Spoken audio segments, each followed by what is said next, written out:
나이 많으신 한 원로 목사님을 알고 있습니다.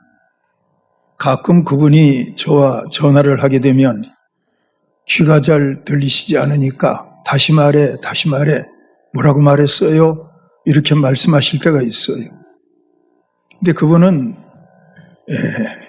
잘 좀 들었으면 좋겠는데 나이가 많으시니까 잘 들리질 않는 거예요.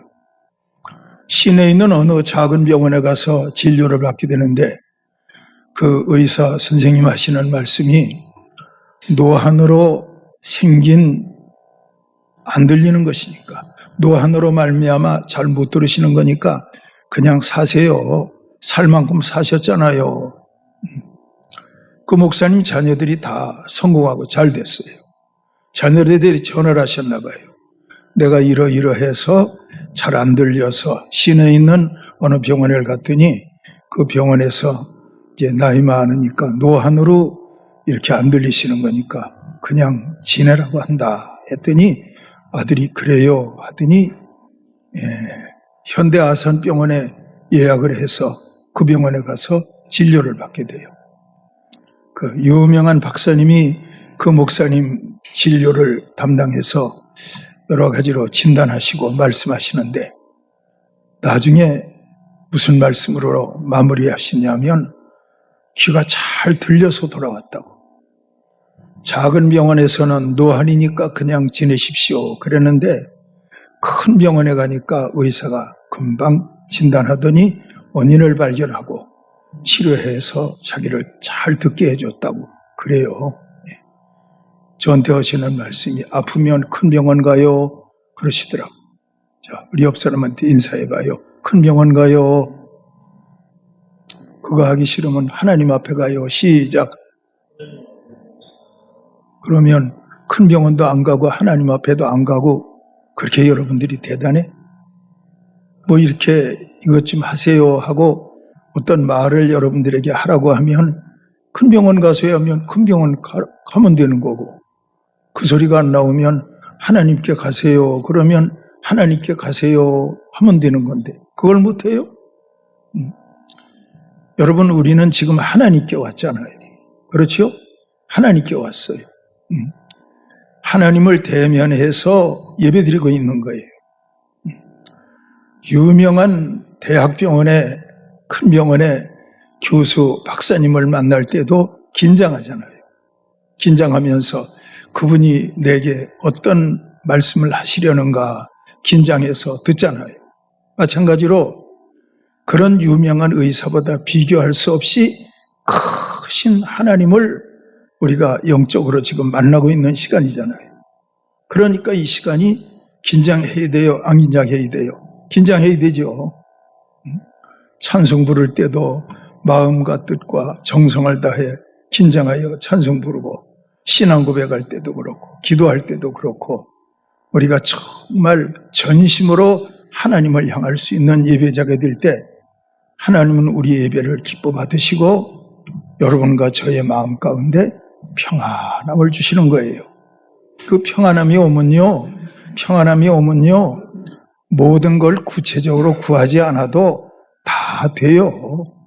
평안함이 오면 다 된다니까요. 늘 기도하며 사는 제가 겪었던 경험을 말씀드리는 거예요. 평안함이 오면 다 돼요. 그러나 평안함이 오지 않으면 그건 문제예요. 평안함이 오지 않으면 뭐가 올까요? 염려가 오지요. 근심이 오지요. 걱정이 오지요. 우울이 오지요. 절망이 오지요.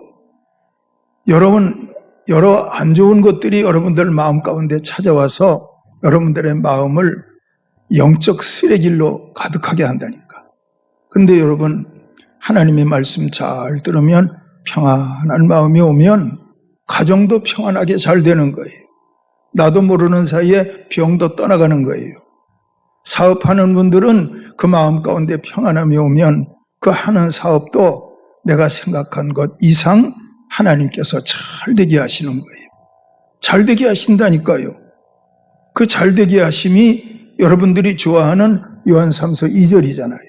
사랑하는 자여 내 영혼이 잘됨같이 내가 범사에 잘되고 강건케 되기를 간구하노라. 아니겠습니까? 여러분들 긴장된 마음으로 은혜로운 예배자가 되기를 바라고, 모든 예배를 다 마치고 돌아갈 때는 여러분들 마음 가운데 평안함이 있기를 축원합니다. 수고하고 무거운 짐진 자들아, 너희는 다 내게로 오라. 내가 너희를 쉬게 하리라. 물론 수고하고 무거운 짐, 그거는 죄짐일 수도 있어요. 그러나 그건 마음의 짐일 수도 있잖아요. 그 마음의 짐, 염려 때문에 무겁지요. 질병 때문에 무겁지요. 여러 가지 안 좋은 것들 때문에 여러분들의 마음이 무거울 수 있는데, 교회 와서 하나님 말씀 듣고 보니까 예수님은 사랑이시래요. 하나님은 전능하시대요. 사랑이신 예수님 만나고 전능하신 그 하나님 만나고 돌아가니까 여러분들 마음 가운데 무거운 짐자들아 다 내게로 오라. 내가 너희를 쉬게 하리라. 하나님이 여러분들을 쉬게 하시는 거예요. 그 쉼이 뭐예요? 마음의 평안인 거예요. 평안함을 안고 돌아가면 안 되던 일도 잘 풀리고 막힌 일도 뚫어지게 되고, 하나님은 다 잘 되게 하시는 하나님이신 거예요. 여러분, 오늘 본문에 나오는 이 거린 안진뱅이를 보십시오. 이 사람이 베드로를 통해서 예수님을 만나지 않았더라면 평생 우울하게 살았을 거 아니에요. 마음이 어두워서 살았겠지. 이렇게 사느니 차라리 죽었으면 좋겠다, 그런 생각 했을 수도 있지요. 그런데 베드로를 통해서 예수님을 만났잖아요. 예수님을 만났잖아요. 말라기서 4장 2절에 있는 말씀을 보면, 내 이름을 경외하는 너희에게는 의로운 해가 떠올라와서 치료하는 광선을 바라리니 너희가 외양간에서 나오는 송아지같이 뛰리라 말씀했는데, 참빛 대신 예수님을 베드로를 통해서 만난 거예요. 그랬더니 이 안진뱅이가 걷잖아요. 운명이 바뀌잖아요. 외양간에서 나온 송아지가 뛰는 것처럼 이 사람이 발과 발목에 힘을 얻어 뛰기도 하며 걷기도 하며 하나님을 찬미하니, 성전에 왔던 모든 사람들이 그에게 일어난 일을 보고 놀라고 놀라니라, 이렇게 나와 있잖아요. 여러분, 베드로 만나시기를 바랍니다. 그러나 베드로 세상에 없잖아요. 그러나 베드로의 위치에서 강단에서 예수 그리스도의 복음을 전하는 저를 통해서 예수님을 만나게 되면 여러분들도 이 사람처럼 걷기도 하고 뛰기도 하면서 큰 기쁨을 안고 돌아갈 수 있는 여러분들 될 수 있지 않겠습니까? 베드로와 요한은 제9시 기도 시간에 성전에 올라갔다 했어요. 그 당시 유대인들은 하루에 3번씩을 기도하는 습관들을 가지고 있었는데, 베드로도 아마 하루에 3번은 기도했을 것이다 상상하게 돼요. 하루에 3번 베드로가 기도하는 거예요. 여러분, 베드로가 3번 정시기도 하면서 하나님 앞에 정해진 그 기도의 시간을 꼭꼭 순종하고 지키면서 베드로가 하나님께로부터 얻었던 것은 뭘까요? 금과 은 아니잖아요. 본문은 금과 은 아니라고 하잖아요. 금과 은은 내게 없거니와 내게 있는 것으로 내게 주노니 곧 나사렛 예수 그리스도의 이름으로 일어나 걸어라 명령하고 있잖아요. 베드로는요, 하루에 3번 정시기도 하면서 금과 은이 생긴 게 아니라니까요. 그 마음과 생각 속에 예수 그리스도로 충만해졌어요. 예수님으로 충만해졌어요. 부활의 주님의 성령으로 충만함을 받은 거예요. 그 예수님으로 충만할 때 그 예수님은 어떤 분이에요? 요한복음 1장 9절에 있는 말씀을 보면 예수님이 세상에 오신 것은 빛으로 오셨다 말씀하고 있어요. 빛 대신 예수님이 베드로의 마음 가운데 충만한 거예요. 그러니까 베드로가 예수의 이름으로 명령할 때 이 안진뱅이의 귀에 예수님의 빛이 들어간 거라니까. 그리고 이 빛이 그 사람 마음 가운데 들어갔다니까. 안진뱅이가 예수님 만난 거예요. 그랬더니 안진뱅이의 마음이 밝아진 거예요. 이 안진뱅이의 마음 가운데도 베드로의 마음에 예수 그리스도가 충만한 것처럼 안진뱅이의 마음 가운데도 예수가 충만해졌다니까요. 그랬더니 사건이 일어났지 뭐예요. 걸었다니까요. 놀라운 일이잖아요. 베드로가 그렇게 정식 기도하면서 하나님께 기도했더니 하나님은 은을 준 게 아니고 금을 준 게 아니고 예수 충만을 주었어요. 예수 충만. 그 나라와 그 일을 구해라. 그리하면 이 모든 것을 너희에게 더하시리라. 베드로에게 예수 그리스도의 나라가 이루어진 거예요. 예수 그리스도의 의가 이루어진 거예요. 예수 그리스도의 희락이 이루어진 거예요. 예수 그리스도의 평강이 이루어진 거예요. 그랬더니 베드로를 통해서 안진뱅이가 벌떡 일어나는 놀라운 역사가 나타나지 않겠어요? 제가 여러분들에게 여러분 베드로처럼 기도하십시오 할 때 여러분들은 이의가 없지요. 기도하지 못할 망정 아멘 할 거예요. 기도하는 거 좋은 거니까. 근데 여러분 베드로가 왜 기도를 했느냐? 이제 말씀을 드렸듯이 그리스도로 충만하기 위해서 기도했다 그랬는데 조금 더 단순화시켜서 말씀을 드린다면 하나님의 능력으로 체험받기 위해서 베드로가 기도한 거예요. 하나님의 능력으로 체험받기 위해서 베드로가 기도한 거예요. 능력으로 체험받기 위해서. 바울은 말하기를 하나님의 나라는 말에 있지 않고 능력에 있다 말씀하고 있는데 베드로가 기도하였더니 하나님의 능력이 그의 마음 가운데 충만하게 채워진 거예요. 신앙생활은 능력이 있어야 돼요. 누가복음 22장에 기록되어 있는 말씀을 보니까 십자가 지실 일을 앞에 놓고 예수님이 기도하는데 그 기도가 땀방울이 변하여 핏방울이 될 때까지 세 번이나 기름 짜듯 예수님이 기도한 거예요. 기름 짜듯. 여러분 겟세마네 동산에서 기도하셨다 그랬는데 겟세마네 이 뜻은 기름 짜다 그 뜻이에요. 예수님이 정말 기름을 짜듯 기도한 것이에요. 그랬더니 얼마나 그 기도가 힘이 들으셨는지 땀이 땅에 떨어지는데 핏방울같이 되더라. 그 다음이 뭔지 아세요? 사자가 하늘로부터 나타나 힘을 돕더라. 힘을 돕더라. 힘, 십자가 질 수 있는 능력을 하나님의 사자가 예수님에게 공급한 거예요. 저는 여러분들을 축복합니다. 여러분들의 신앙 가운데 능력이 있기를 바랍니다. 십자가 질 수 있는 능력을 하나님의 사자가 예수님에게 공급하신 것과 같이 또 베드로가 정시기도 하니까 안전병이를 일으킬 정도의 강한 능력, 강한 하나님의 에너지가 그에게 함께했던 것처럼 여러분들의 신앙생활에 힘이 있기를 주님의 이름으로 축원합니다. 힘이 있어야 돼요. 힘이 있어야 돼요. 힘이 없으면 안 돼요.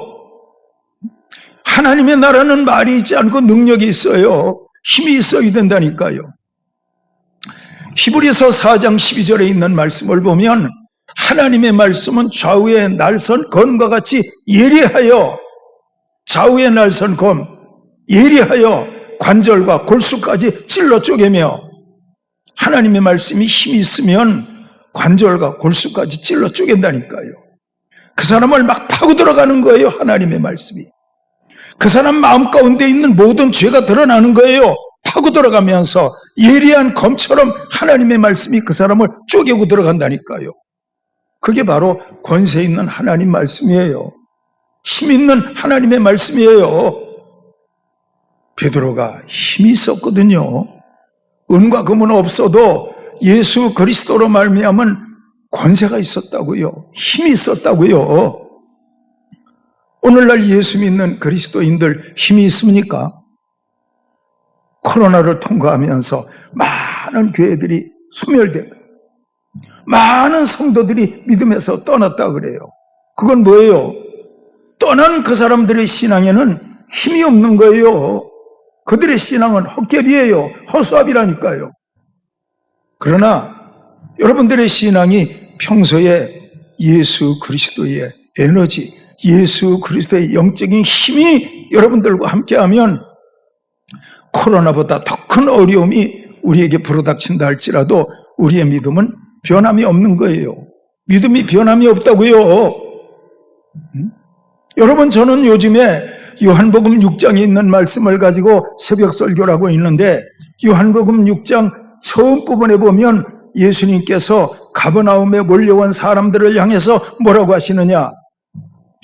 너희가 나를 따른 것은 떡을 먹고 배부른 까닭이다. 떡을 먹고 배부른 까닭이다. 쉽게 말하면 너희가 나를 따른 것은 기복신앙이다, 그 말이에요. 내 인생에 어떤 일이 잘 되기 위해서 너가 예수님을 찾는 거지 신앙의 본질을 너희들은 몰라, 그 말씀이에요. 근데 예수님이 처음에 서두에 말씀하실 때는 떡을 먹고 배부른 까닭이다 이렇게 말씀하셨지만, 그 말씀이 깊어가면서 예수님이 하시는 말씀이 계속 반복되는데, 내 피를 먹으라, 내 살을 먹으라, 나는 생명의 떡이다, 계속 이 말씀만 하시는 거예요. 이 말씀이 한 절 두 절이 아니고 엄청 많은 구절이 내 피, 내 살, 내가 생명의 떡, 이 말씀으로 계속 이어지고 있다니. 나중엔 사람들이 예수님이 말씀이 어렵도다 떠나버렸어요. 근데 누가 떠났느냐? 제자 중 많은 사람이 물러가고, 제자 중 많은 사람이 물러가고, 그렇게 나와요. 그랬더니 예수님께서 남아있는 12제자에게 너희도 가려느냐 물으니까 베드로가 대답하기를 영생의 말씀이 주께 계시오매 내가 네게로 가오리까. 영생의 말씀이 주께 계시오매 내가 네게로 가오리까. 영생의 말씀이 뭔지 아시죠? 예수님의 피, 예수님의 살이 영생의 말씀이에요. 그걸 먹어야 영생을 얻는다니까요. 그걸 먹고 마셔야 영생을 얻어요. 근데 베드로가 눈이 열렸다니까요. 이 말씀이 어렵도다 다 물러갔는데 베드로만은 주여 영생의 말씀이 주께 계시오매 우리가 네게로 가오리까 고백하잖아요. 그러므로 영생의 말씀인 예수 그리스도의 십자가의 사건, 예수 그리스도께서 십자가에 흘리신 피, 예수 그리스도께서 창에 찢기신 예수님의 살, 그 본질의 복음을 여러분들이 경험하면 여러분들은 영생의 말씀을 깨달은 사람, 그 사람은요 코로나 바람보다 더 큰 바람이 불어와도 무너지지 않아요. 왜요? 생명의 떡이 뭔지 아니까, 생명의 피가 뭔지 아니까, 예수님의 십자가 사건을 통한 영생이 무엇인지를 아니까 그 사람은 태풍이 불어와도 무너지질 않는다니까, 끄떡없다니까 그 신앙이. 여러분 흔들리지 말기를 축원해. 디모데전서 4장 1절에 있는 말씀을 보면 바울이 이렇게 말해요. 성령께서 내게 밝히 말씀하시기를 때가 되면 많은 사람들이 미혹을 받아 믿음에서 떠나갈 것이다. 이게 나와요. 많은 사람들이 미혹을 받아서 믿음에서 떠나갈 것이다. 그렇게 나온다니까. 아시겠지요? 이사야서는 말하기를 밤나무와 상수리 나무가 배임을 당할지 할지라도 그루터기는 남는 것 같이 그렇게 나와요. 여러분들 십자가 부활의 신앙을 가지면 여러분들이 그루터기의 신앙이 된다니까. 여러분들이 영생에 속한 신앙이 된다니까. 아시겠지요? 여러분들이 믿음이 있고 없고를 떠나서 때가 되면 예수님이 오신다니까. 재림 전에 환난이 있다니까요. 이거 다 앞으로 닥칠 일이에요. 환난을 두려워하지 말고 내가 십자가 신앙 가운데 바로 서 있느냐, 그것이 여러분들에게 중요한 거라니까요. 아시겠지요? 알아들으시기를 축원합니다. 베드로가 기도했잖아요. 그랬더니 예수로 충만했어요. 생명으로 충만했어요. 그 안진뱅이 거린을 향해서 우리를 보라 하였더니 그 사람이 무엇을 얻을까 하여 바라보거늘, 무엇을 얻을까 하여. 그 사람의 생각은 늘 성전 미문에 앉아서 사람들이 던져주고 가는 푼돈들이었어요. 그런데 우리를 보라 하니까 보라고 하네, 큰 돈 줄 모양이네. 그래서 기대하는 마음으로 베드로를 봤던 거예요. 그랬더니 은과 금은 내게 없거니와 예수 그리스도의 이름으로 그렇게 말하는 거예요. 여러분들이 누구든지 예수 그리스도의 이름으로 그런다고 능력이 나타날까요? 아니요. 기도 외에는 이런 유가 나타남이 없느니라 말씀했으니까 우리가 기도 안 하고 예수님의 이름으로 기도하면 그건 귀신들이 더 잘알아. 마귀가 더 잘알아. 우리는 예수의 이름으로, 권세 있는 예수의 이름으로 명령할 수 있는 여러분과 저가 될 수 있기를 축원합니다. 제가 어떤 본문을 하나 읽어드릴 테니까 보십시오.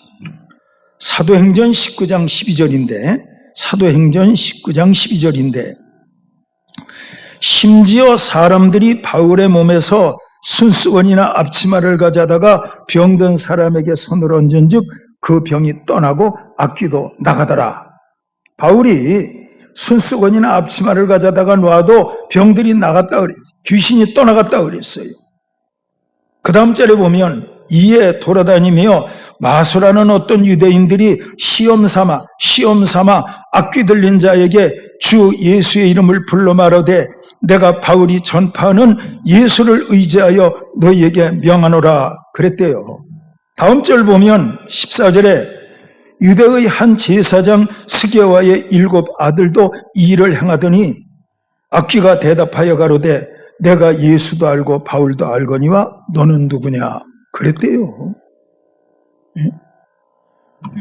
이 사람들이 바울이 예수의 이름으로 귀신을 쫓는 걸 보고 자기네들도 호기심이 생겨서 예수의 이름이면 다 되네. 나도 예수의 이름으로 한번 해볼까? 그래서 이 사람들이 한 거예요. 스게와의 7 아들이 예수의 이름으로 명령했다니까요. 그랬더니 귀신이 뭐라 그러냐면 내가 예수도 알고 바울도 아는데 너희는 누구냐 그랬대요. 이러니까 여러분 귀신들한테도 무시를 당한다니까. 그럼 되겠어요? 귀신들한테도 무시를 당한다니까. 다음 절 악귀 들린 사람이 그들에게 뛰어올라 그들을 눌러 이기니 그들이 상하여 벗은 몸으로 그 집에서 도망하느니라. 귀신이 더 잘 알아요. 더 잘 알아요. 성령으로 충만하길 바라요. 저를 봐요. 눈 한번 크게 뜨고 봐요. 성령이 충만한지 아닌지 종이 호랑인지 내가 한번 봐줄게. 자, 한번 레이저를 한번 쏴봐. 자, 한번 봐. 센데 쎄. 다 떠나가겠네. 예수의 이름으로. 김규 집사 한번 봐봐. 저 눈빛 봐요. 예수의 이름으로 승리할 수 있는 여러분들이 돼야 돼. 그래서 이 사람이 일어섰다니까. 성전 안에 기도하러 왔던 사람들이 그걸 보고 놀래가지고 다 모여들었다 그랬어요. 그리고 이 사람 입에서는 찬양이 나왔다고 그랬어요. 찬양이 나왔다고 그랬어요. 예, 찬양이 나왔다고. 전에는 찬양 안 나왔을 거 아니에요. 털 안진뱅이가 돼서 성전 미문은 아름다운 문인데 아름다운 미문에 거지가 안진뱅이가 앉아있으니 그 꼴이 어울리질 않지. 근데 예수를 만나고 병 고치고 나니까 운명이 바뀌니까 그 입에서 찬송가가 나왔다니까. 제가 오래전에 목회를 했는데 제가 목회하던 시골교회에서 어떤 목사님이 한 분 계셨는데 그분이 목회가 어려우니까 제가 목회하던 그 뒷산에 올라가서 이분이 늘 밤하늘의 별을 바라보며 찬송 부를 때 어찌해야 좋을지 나를 인도 늘 그것만 불렀대. 여러분 그런 찬송 부르면은 못 써. 아무리 어려워도 어찌해 좋을지 그렇게 부르면 안 돼. 우리 예수 믿는 사람들은 항상 희망차게 소망차게 힘있는 찬송을 불러야 돼. 믿습니까? 예. 이 사람이 운명이 바뀌었다니까. 발과 발목이 힘을 얻었다니까. 그 다음엔 어떤 일이 생겼을까요? 직장 구했겠지. 장가도 갔겠지. 가정을 이루고 잘 살았겠지. 말하나 마나. 여러분들 예수의 이름에 힘이 있다니까. 여러분들이 붙들고 있는 예수님의 이름에 힘이 있기를 축원합니다. 예수 안 믿는 사람들이 여러분들을 볼 때 저 사람은 예수 믿는 거예요? 안 믿는 거예요? 저 사람은 종이 호랑이 같아. 저 사람 믿는 예수는 아무 맥이 없는 것 같아. 이런 말투는 맛을 잃은 소금 되면 되겠어요? 권세 있는 귀하신 예수님의 이름 마음가운데 모셨으니까 그 어떤 기도하기 전에 간절히 기도할 때마다 하나님, 내가 믿는 예수 그리스도가 내게 힘있게 하옵소서, 내게 권세가 있게 하옵소서. 그래서 내 권세가 주변 사람들을 일으켜 세울 수 있는 그런 대단한 권세로 하나님 앞에 쓰임받기를 원합니다. 그렇게 살면 여러분 얼마나 좋겠어요. 예, 마무리하겠습니다. 베드로가 하루에 3번씩 기도할 때 얻은 것은 은과 금이 아니고 예수 그리스도 충만이었어요. 십자가에 달린 예수가 충만했어요. 부활하신 예수가 충만했어요. 그랬더니 그가 가는 곳곳마다 또 다른 사람을 일으키고 운명을 바꿔줄 수 있는 놀라운 역사가 일어난 거예요. 여러분, 기도 많이 해서 은과 금으로 염려, 근심, 걱정하고 살지 말고 우리는 예수 그리스도로 충만해서 살아야 돼요. 그래서 학개서 2장 8절에 보면 하나님 안에는 은도 있고 금도 있느니라, 그런 말씀도 있는 거예요. 자, 여러분 사람한테 하나님 안에는 다 있어요. 시작. 기도 세게 하세요. 시작. 그래요. 힘있는 크리스찬이 되기를 주의 이름으로 축원합니다. 자, 기도하겠습니다.